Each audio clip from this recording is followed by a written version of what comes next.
Girlfriends of mass murderers. Watch and find out why we call them animals.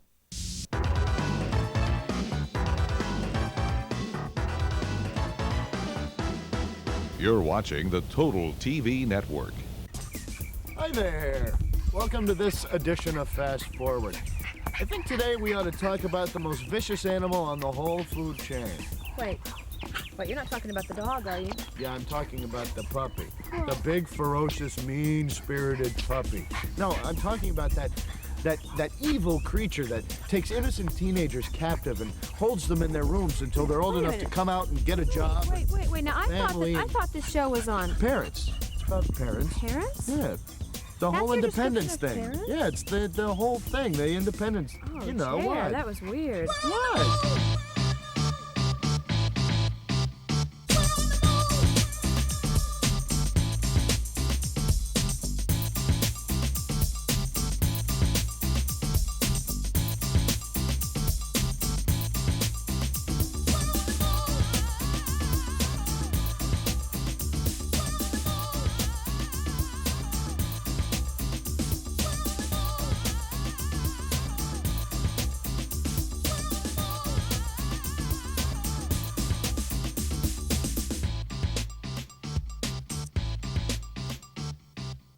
I'm Polly Butler.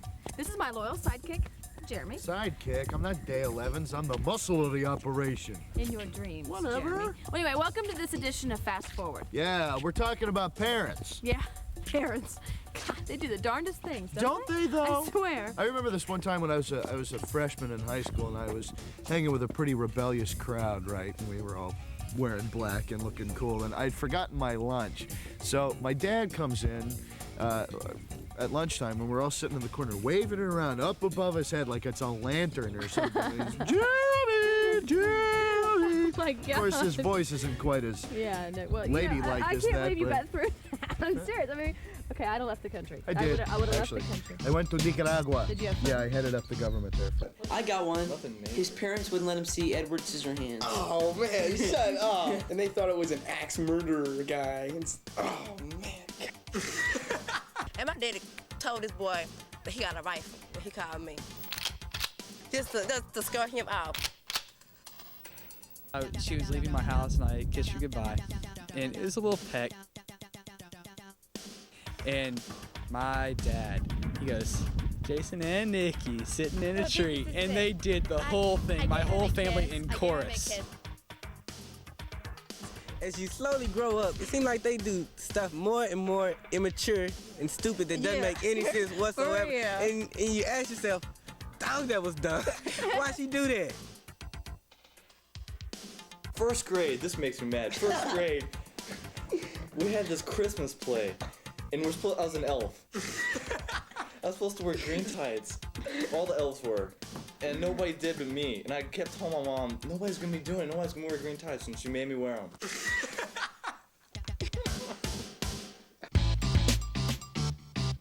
I don't know. Green tights. I mean, don't parents know what that can do to a kid? Parents can really embarrass us at times. Yeah, it's those crucial moments in a kid's life that can really warp them, you know? Oh, that explains what happened to you, Jeremy. That's funny, Polly. My parents don't understand about anything. It could be about guys, about school, about church, just anything. They won't budge. They're dead set. There's no compromise, none whatsoever. It's their way or no way.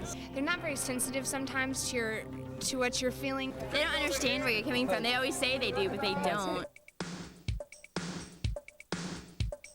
He doesn't really understand about my pressure. My daughter doesn't understand sometimes when I say, I need to know where you are and who you're with. The response is, well, you don't trust me. They just have no earthly idea about that, and they don't realize that we do know what's best. Okay, we got bills to pay. You know, we gotta have food in the house. We gotta keep the electricity on. Me and my wife both work, and it's still a struggle. You know, I don't get it. because the parents say that the kids don't understand, and the kids say that the parents don't understand, and then it gets into this weird monumental battle thing. It's like this us versus them. Well, yeah, but even if they did understand, they don't have to budge, you know? I mean, they are the parent, and it gets back to the whole power thing again. Yeah, exactly. See, they've got it, and we want it. I got the power! I don't think you should sing. My parents seem like they just want me to be a kid forever. I mean, until I probably move out of the house, that's how they're going to treat me as a kid. I mean, my privileges never go up. She still wants to pick out my clothes, still wants to tell me how to comb my hair and stuff like that. I mean, my parents hate the way I have my hair cut, or when we went to get it done, I'm sitting there and I get my hair cut, and as she's doing it, my mom actually walks up to the lady as I'm getting it cut and asks her what she thinks she's doing, and asks me what I'm doing, and I'm like, it's the way I want it. It's because you feel like they're hovering over you, and they're doing it out of love, and I understand that. But I wanted to make my own mistakes for myself so I could say, yes, I made that mistake. You know, I did it. He will deliberately get the lower grade to try to prove to us that he's not that smart in that class. Meredith had a curfew, and some of her friends did not have curfews, and they wanted to do things late at night that she couldn't do. So what she decided to do to deal with that problem was to sneak out of the house.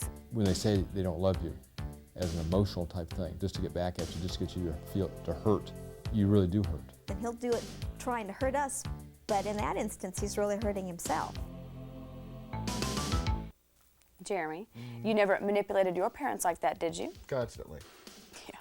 No, never. Yes, you did. No, I didn't. I was given full responsibility for everything. I took care of the house, I maintained the plants, I made all the full clothing responsibility. for the Remember children that? Remember the purple hair No. incident? Remember we dyed your hair purple? Would your parents think of your hair being magenta? My hair was not magenta, it was, it was plum. so. No, it was plum, and they liked it. Kind of. They hated it when I bleached it white. I caught a lot of grief for it then. No one liked it. I had that back. I really worked hard.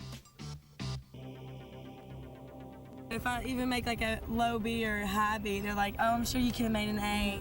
You can't please your parents. But half the time it came from my own family, just like I wasn't good enough. No matter what you do, or at least with my father, it's never good enough. But I never be something. I'm never gonna be good enough. I'm never gonna be the best. So it's like, why try? It's not worth it. You know, my dad, he's a hard worker and all, and that means that he's gone a lot. And there's a lot of times that I wished he was there, and he wasn't. That's another thing that can make you feel rejected. Since I've been growing up, I haven't seen my mother. She works at night, and you know, right now she's gone in, and she won't be back until like 2 o'clock in the morning. My family don't spend time together because my mom has 2 jobs, my dad works. I babysit my sisters most of the time, and it's real hard on me because I don't have time being a teenager. I'm more of an adult, like a mother, instead of a teenager. It just seems like my dad's like never like loved me, and that's just a hole in my heart. And even if you have a mom that's perfect, you still need love from your dad. Like one time in church they said like the reason that your parents set boundaries for you is because they love you. And I thought about it, I was like, my dad has never set a boundary for me ever. He just doesn't participate in my life. One time he didn't even know what grade I was in. If my dad would just spend time with me, do things with me, just take a little extra time just to say, you know, I care, I love you. Because I come from a divorced family, I'd just like to say something else about this rejection thing. So many teenagers are having to deal with divorce right now, and that can really make them feel left out.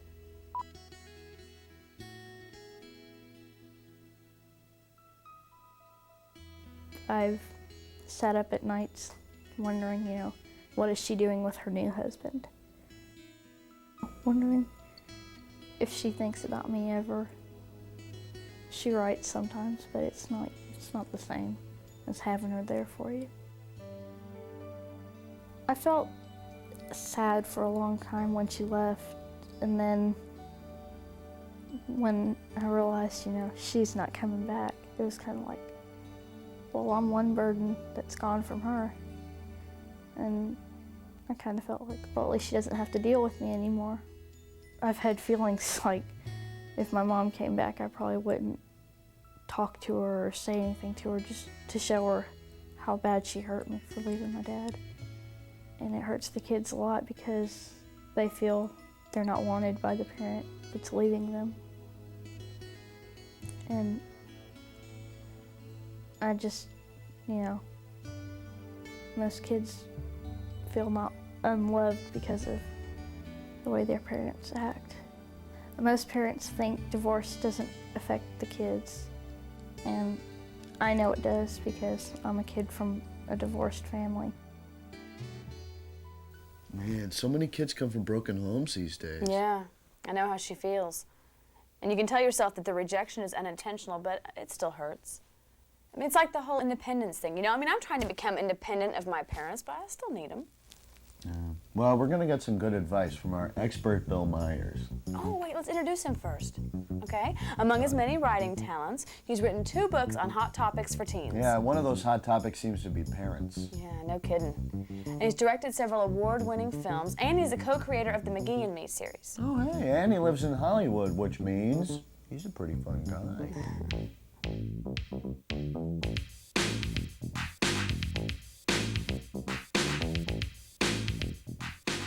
Thanks, guys. Okay, let's see where we can go with this independence thing. You know, basically, when it's all said and done, the object of the game is to become an independent adult without doing too much permanent damage to you or your parents. Now, basically, there's 2 keys to this game. The first key is to try and understand some of your parents' feelings, you know, where your parents are coming from. And one of the main things your parents are feeling right now is responsibility. Responsibility for you. I really feel that they're extremely a large responsibility. So I'm responsible to raise him in the best that I know how. It's scary to think, oh gosh, am I telling him right? Am I bringing him up right? You see, from the moment you were first born, your parents began to worry. I mean, they worried about your health. They worried about when you cried, you know, if you'd ever stop. As you started playing with blocks and learning your ABCs, they were wondering if you were smart enough or if you're some sort of mental mutant. You know, will she make good grades? Will he make the baseball team? Will she ever stop picking her nose and eating it? Even today, the questions and doubts and concerns just keep rolling in. You see, your failures become their failures. Your successes become their successes. Basically, your parents are faced with choices. See, too much freedom and they can destroy you. Too little freedom and you explode with frustration. You are like a major responsibility. And along with feeling responsible for you, you folks are also dealing with the other day-to-day pressures. You know, the migraine makers of life. I have a real struggle trying to balance the amount of time I spend at work and the amount of time I spend at home. Making sure that they don't miss one activity that they want to go to, whether that means I have to leave school, run to this place, pick up the other one. They have to understand that we're out there working. It's still a struggle. We're just barely making it, even though we're both working. I mean, have you ever noticed that your parents seem just a little bit distracted or stressed out or overwhelmed? Come to think of it, have you ever noticed when they're not that way? I mean, isn't this the way it works? Your dad's boss unloads on him, your dad unloads on your mom unloads on you, you unload on your little sister, and finally the cat winds up being the victim. It's the old chain of pain routine. Or maybe dad's going through a midlife crisis, or mom's discouraged because she has to go back to work as if working in the house isn't enough. She has to go back to work and make the bucks outside the home. Or maybe they're both trying to recover from a messy divorce. See, with all the outside pressure, your parents' love may not always be obvious. And instead of directing their anger and frustration in the right direction, they dump it on you. Now, that doesn't make it right, but understanding that they're getting clobbered helps you to understand why you're getting dumped on. I feel rejected when you go and you ask your kids something and they won't talk to you at all. He's got his own little life now, and it's like I never see him on weekends, and he's always somewhere else. It just doesn't seem like he really wants to let me into that part of his life. You know, when you stop and think about it, the very thing that you're striving for, independence, is the very thing that leaves your parents feeling the big R. No, not that. Now, try again. Rejection. Thanks. Look, At one time, they were all you lived for. They were the #1 all-time hit in your life. Now they're lucky if they can even make it on your chart. See, with your hectic schedule and your group of friends, you no longer depend on them for advice or approval. And believe it or not, it gets just a little bit lonely out there in parenthood. Okay, another feeling that your parents feel is guilt. I don't know what I'm doing, but it's not right, whatever it is. At the time, I beat myself up, you know, going, what did I do? What did I do? What did I do? I died 1,000 deaths over, you know, the pain that she's felt. And it was like, gosh, I didn't spend any time with my child today. You know, parents are so sensitive to these feelings of guilt. I mean, all their son and daughter has to do is slip up once, and suddenly this feeling of guilt washes over them. You know, the if only syndrome starts to happen. If only I would have been a better parent. If only I would have listened better. And this piles up on them. And you guys, most of you know how to play this guilt game with them, don't you? I mean, all you have to do is remind them of one little slip up, and just like that, they buy you what you always wanted, or suddenly they let you win an argument. And even when they have fairly normal teenagers, these feelings of guilt are right there ready to come into the process. But when a parent faces a real crisis, these feelings of guilt can be overwhelming.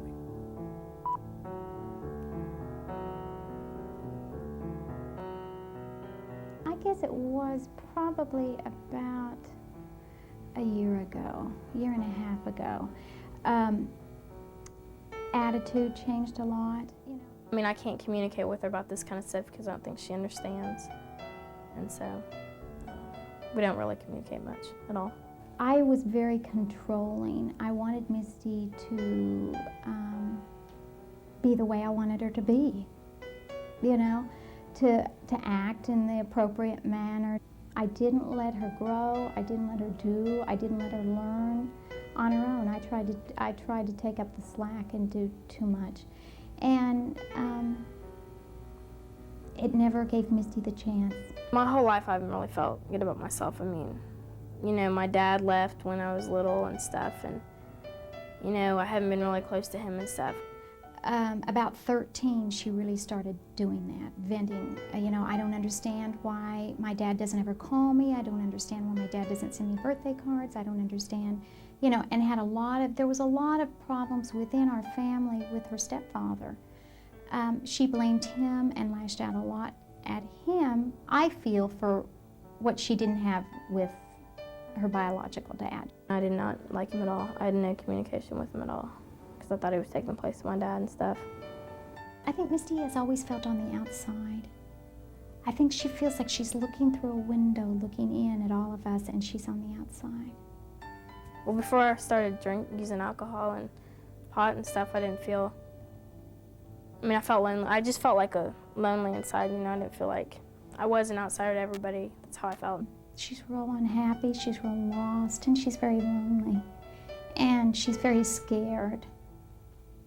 Like feeling lonely and stuff, I just wanted to forget about it.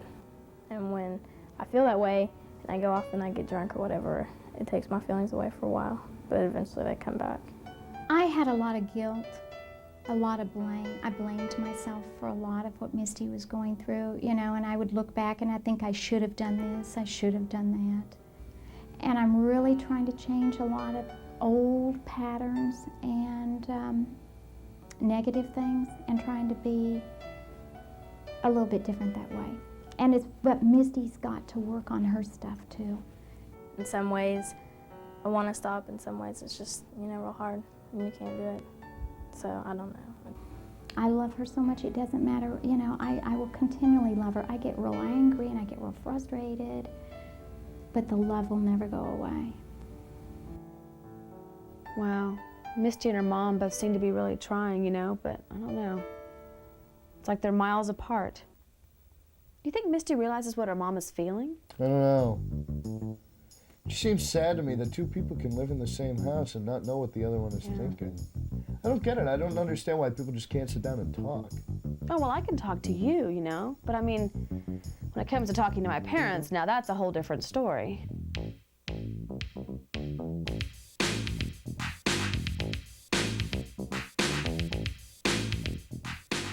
Now, if you recall, the first key to surviving with your mom and dad was understanding how they feel. Now we're coming to the second key, and that key is communication. I have trouble talking to my parents about, like, my boyfriends or my, you know, I don't know, my physical and emotional, you know, relations with my parents. I just have trouble opening up to them. When I try to talk to my dad, it's like talking to a wall. Lately, as I get older, I find it harder to like bridge the distance between my parents and myself. I don't talk to him about like boyfriends and stuff because he'd probably go, now back in the old days. Sometimes I just don't feel I can talk to them. I always talk to my friends. I have problems talking to my dad because he's like really protective and stuff. If we try to tell her our point of view about it, she'll get to fussing and yelling. If we don't go ahead and agree with her, we're in trouble. Okay, so how do we communicate? First, learn to talk to your parents. You know, like a real conversation. You see, that's when you can really express yourself and what's going on in your life. Second, watch your attitude. You know, don't tick them off by making all sorts of outlandish comments or being sarcastic. I mean, you always make me. You never let me. Yeah, for sure. That's not going to get you anywhere. Stop with it. Third, be willing to listen. Look, I know, but you've got to find out what's cooking inside their heads. I mean, help your parents get what's really bugging them off their chest. Because once you've done that, once you've cleared the air, you'll be able to have a real conversation with them with much better results. Fourth, admit when you're wrong. Now, I know that's tough when you're trying to prove that you're an adult and that you're right, but by saying you're sorry, well, that's one of the surest signs of maturity. And finally, forgive them. I mean, even when your parents are absolutely unreasonable or when they're blaming you for something you're totally innocent of, don't hold it in, don't hold a grudge. Forgive them.